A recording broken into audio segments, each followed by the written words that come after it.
Hey everybody! So today I'm working on my LOM torso piece.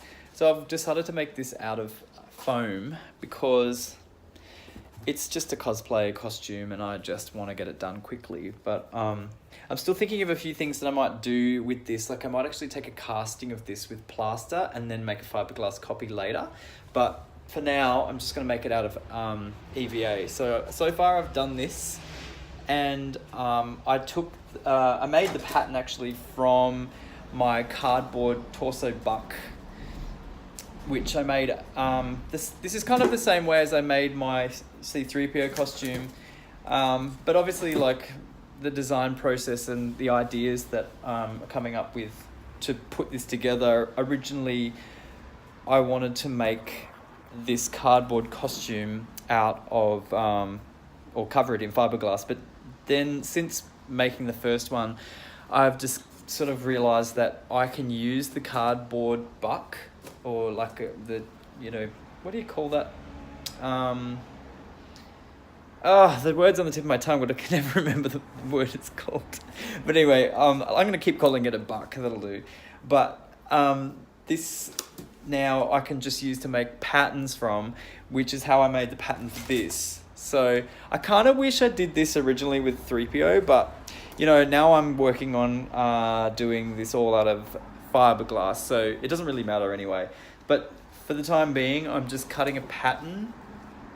So I've got this thing, which is what I've used for the original circular shape, and that just holds everything in place so that I can then cut a pattern from it.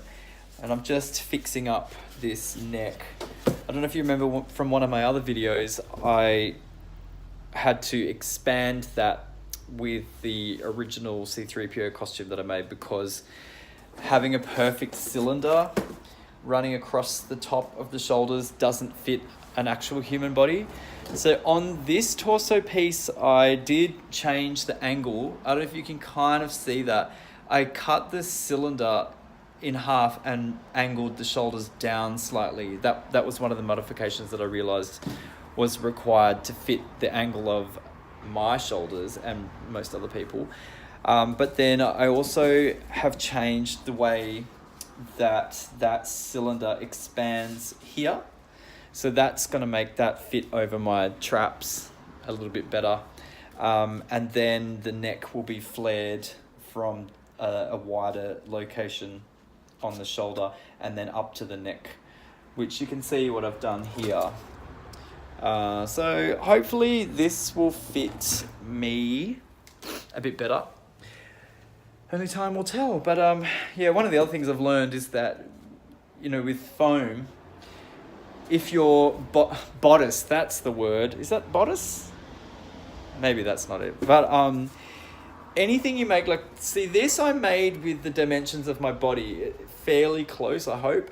But when you make it out of foam, the foam actually makes an exact replica of that. So what I did was measure the internal perimeter of that, because once you add on the thickness of the foam, you suddenly lose a bit of space on the inside, so your body sometimes doesn't fit. And the first torso I made actually didn't fit me at all, and I couldn't figure out how to make it fit on my body, and that's when I started making everything out of cardboard.